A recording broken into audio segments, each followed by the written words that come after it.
आजाद देते अपनी कलम को, क्या धार थी। अब ऐसा लगता है आप स्वतंत्र पत्रकारिता चलिए शुरू बिल्कुल वही कर रहे हैं, हम लोग वही कर रहे हैं।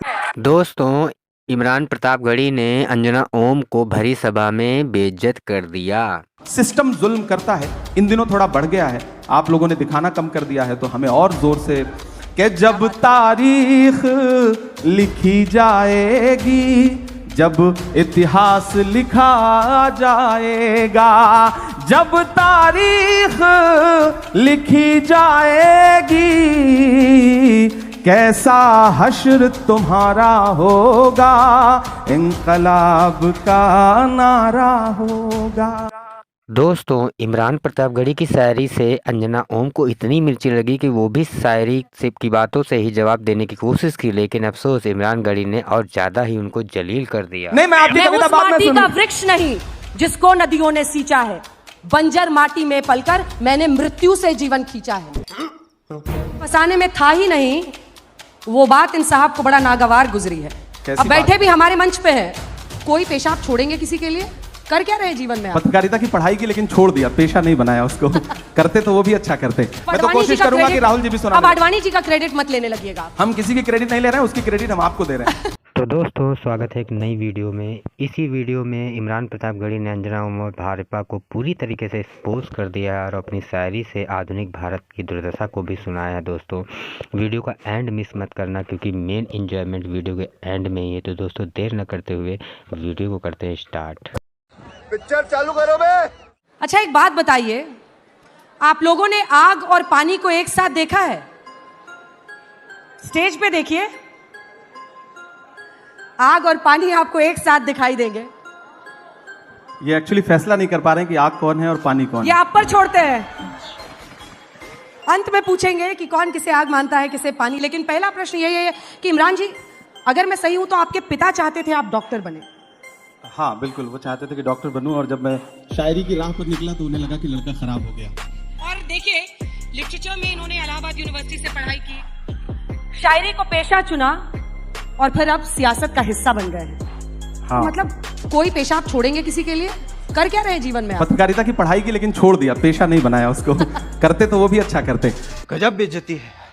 हालांकि शायरी जब मैं कर रहा था तो सियासत को लेकर के शायरी हमेशा जो है वो एक अलग रुख रखती है और बहुत अच्छा नहीं मानती है। मैं तो जिन शायरों को सुन रहा था, बुद्धसेन शर्मा जी को, वो शेर लिख रहे थे कि दिए बुझाती आंधी को भड़काती है, दिए बुझाती शोलों को भड़काती है, आंधी को भी दुनियादारी आती है, यार सियासत की गलियों में मत जाना, नागन अपने बच्चों को खा जाती है। शाबाश! मैं तो ये शेर सुन रहा था, लेकिन फिर लगा कि जब एक ऐसा वक्त आया कि सब कुछ सियासत ही तय कर रही हो, कलम को भी सियासत ही तय कर रही हो कि कितना लिखना है, कितना बोलना है, जब पत्रकारों के नाम एक साथ जो है वो फ्रेम करके दुनिया के सामने रखे जा रहे हो कि कवर करने वाले लोगों के नाम ये हैं, उनका भी जात, उनकी भी मजहब तय किया जा रहा हो, तो मुझे लगा कि नहीं, चलते हैं सियासत की दुनिया में, देखते हैं क्या कर सकते हैं। बात तो सही है।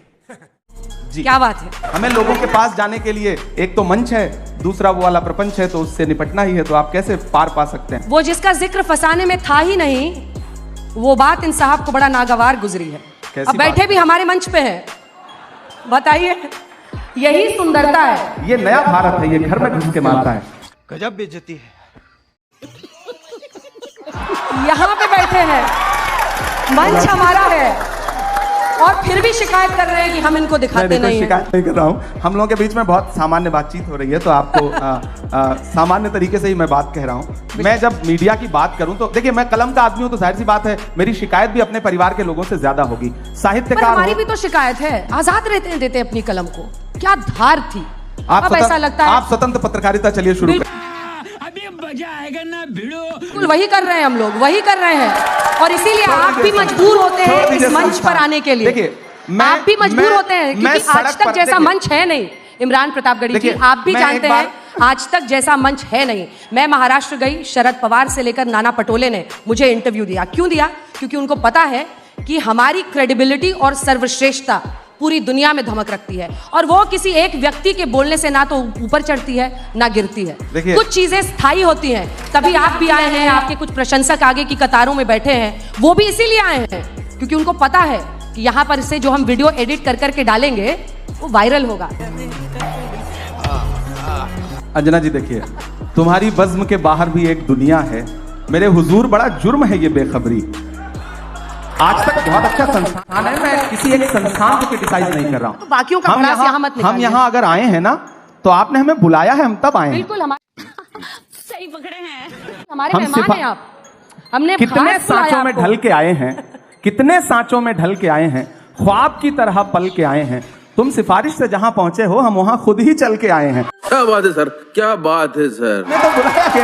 हमें तो बुलाया गया है और मैं आने और बुलाने के इस बहस में नहीं पड़ना चाहता, लेकिन मैं एक बात ये कहना चाहता हूं कि नेता देखिए, मैं बात पूरी कर लूं उसके बाद, मैं देखिए, मैं आपको पूरा मौका दूंगा, मैं आपकी बात का जवाब भी दूंगा। सिफारिश पर मैं भी तो एक कविता सुनाऊंगा। मैं आपके लिए ना, आप सुनिए।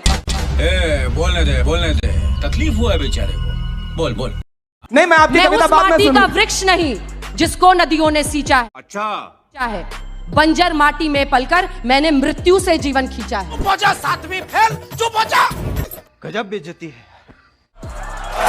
याद रखिएगा, तो कविता पूरी हो सिफारिशों वाले और गई। होंगे। अब मैं बात जो कह रहा था कि यहाँ बुलाने और आने का सवाल नहीं है। नेता और मीडिया दोनों एक दूसरे के पूरक हैं। आप हैं तो हम हैं, हम हैं तो आप हैं। बिना हमारे आपका भी वजूद नहीं है और बिना आपके हमारा भी वजूद नहीं है। हम दोनों एक दूसरे की जरूरत हैं, तो हम दोनों एक दूसरे को उसी रूप में कबूल करें, हम आपस में लड़े नहीं। तो हमें बुलाया गया तब हम आए। फिलहाल बिल्कुल, आप आपकी हमारे कविता बहुत मेहमान अच्छी हैं, थी, सिर आंखों पर आपकी कविता बहुत अच्छी थी, लेकिन नो डाउट आज तक बहुत पर वैसे शानदार भी कर रहा है और ये कल तक बहुत शानदार करता रहेगा, मुझे पूरा विश्वास है। यही तो है कि आग भी जब प्रशंसा करने लगे या पानी, whatever you नहीं choose। मैं प्रशंसा करूंगा। और आग और पानी के बीच में मैं समझौता होना भी मैं नहीं आपकी चाहिए। पत्रकारिता की प्रशंसा करता हूं, इसमें बहुत कोई दो राय बहुत नहीं। आप अच्छी पत्रकारिता करती हैं और हम सब युवा हुए हैं आपको देख देख करके, आपको सुन करके। समझ रहे हो ना। ये मेरे लिए बहुत खुशी की बात है कि मुझे देख देख कर आप जैसे लोग भाई जाहिर जवान सी हो बात है, गए, हम एक वक्त शायर में भी बने और फिर नेता भी बन गए। जब यूनिवर्सिटी में पढ़ रहे थे तो हमें मतलब कुछ चंद लोग हैं, चुनिंदा लोग हैं जिनकी पत्रकारिता Thank you so much. सुन रहे थे हम लोग, और हमें लगा कि पत्रकारिता की पढ़ाई करनी चाहिए, तो उसमें आपको क्रेडिट देता हूं मैं इस बात के लिए। बहुत बहुत अब राजनीति में आ गया, पार्लियामेंट में चला गया, लेकिन उम्र तो कम ही है ना। वजन बढ़ गया, राजनीतिक वजन कह रही हूँ मैं। अच्छा, हमको सिखा रिया है। पीछे से कोई मुझे कह रहा है कि कुछ सुनना चाहते हैं वो लोग। हाँ, क्योंकि अब हम अंत की तरफ बिल्कुल बढ़ रहे हैं। बिल्कुल सुना देता हूँ मैं, एक और नज़्म इमरान जी सुनाता यहाँ हूँ। बैठे हैं तो एकदम लय में। अच्छा, उस पे सुनाएं? नहीं, ये आज एक सिस्टम बना हुआ है, इसी पे चलने दीजिए। एक नज़्म सुनाता हूँ। एक दिन हुआ क्या कि पार्लियामेंट में नए गए हैं तो थोड़ा चीखना चिल्लाना ज्यादा, जोश ज्यादा है, तो एक साथ 146 सांसद सस्पेंड किए गए। याद होगा आपको, इतिहास में पहली बार विपक्ष के 146 सांसद राज्यसभा और लोकसभा मिला के सस्पेंड हुए। हम निकले तो मीडिया के साथ ही बाहर खड़े थे, तो उन्होंने व्यंग्यात्मक तरीके से कहा कि सस्पेंड हो गए। तो हमने कहा भाई आज सस्पेंड ना हुए होते तो अपनी नजरों में गिर जाते, ऐसा लगता कि बुज़दिलों में नाम शुमार हो रहा है, बहादुरों में नहीं। क्या बात है?